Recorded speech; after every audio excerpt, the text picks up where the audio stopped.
ஒரு ரோஜா மலரை ஒருவருக்கு கொடுப்பது எளிது. ஆனால் அந்த மலரைப் போல ஒருவரின் வாழ்வை மனம் வீசச் செய்வது எத்தனை பேருக்குச் சாத்தியம்? விதி மாற்றும் மதி நிகழ்ச்சிக்கு உங்களை அன்போடு வரவேற்கிறேன். எல்லாம் வல்ல எம்பெருமான் முருகப்பெருமானின் திருப்பாதங்களை வணங்கி இன்றைய சிந்தனைக்குள் செல்வோம். கந்தன் அருள் இருந்தால் நம் உணர்வுகள் தெளிவடையும். பிப்ரவரி மாதம் எங்கு நோக்கினும் சிவப்பு நிற காகிதங்களும் இதய வடிவ பலூன்களும். காதலர் தினம் என்ற பெயரில் ஒரு நாளை கொண்டாடத் துடிக்கும் மனிதர்கள். ஆனால் ஒரு கணம் சிந்தித்துப் பாருங்கள், ஆதி அந்தமில்லாத பேரன்பை ஒரு நாளுக்குள் அடைத்துவிட முடியுமா? ஒரு பரிசு பெட்டிக்குள் அடங்கிவிடுவதுதான் காதலா?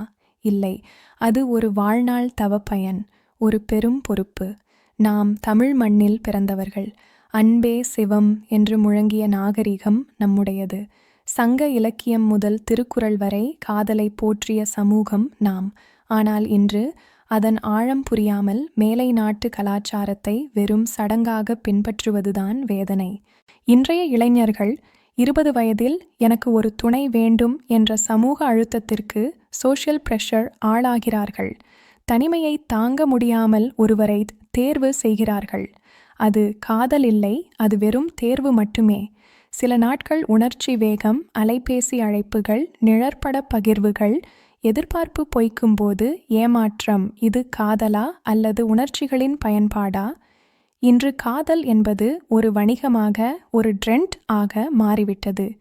நீங்கள் காதலிக்கவில்லையா என்ற கேள்வி ஒரு மன அழுத்தமாக மாற்றப்படுகிறது. ஆனால் உண்மையான காதல் அழுத்தத்தில் பிறக்காது, அது முதிர்ச்சியில் பிறக்கும். பொறுப்பில்லாத காதல் வாழ்வின் திசையையே சிதைத்துவிடும். தீவிரமான கவர்ச்சி நிலையான காதல் அல்ல. முருகன் நமக்குச் சொல்வது என்ன? ஆற்றல் இருந்தால் அதற்கு திசை வேண்டும். காதல் இருந்தால் அதற்கு பொறுப்பு வேண்டும். எனக்கு யாராவது வேண்டும் என்பது காதல் அல்ல. நான் ஒருவரின் வாழ்விற்கு பொறுப்பாக இருக்கத் தயாரா என்று கேட்பதுதான் உண்மையான அன்பு. உன்னை நீயே மதிக்கத் தெரியாத போது உன்னால் மற்றவரை எப்படி நேசிக்க முடியும்? உனக்கான ஒரு எதிர்காலத்தை செதுக்காத நீ இன்னொருவருக்கு எப்படி நிழல் தருவாய்? முதலில் உன்னை நீ வளர்த்துக்கொள்.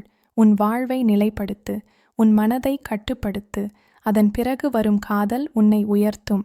இந்த காதலர் தினத்தில் ஒரு மலரை வாங்குவதற்கு முன் உன்னிடமே ஒரு கேள்வி கேள். நான் காதலைச் சுமக்கத் தயாரா அல்லது என் தனிமையை மறைக்க துணையை தேடுகிறேனா? உண்மையான காதல் சத்தமிடாது, அது அவசரப்படாது, அது அமைதியாக வரும், ஆழமாக வேரூன்றும், நிலையாகத் தங்கும்.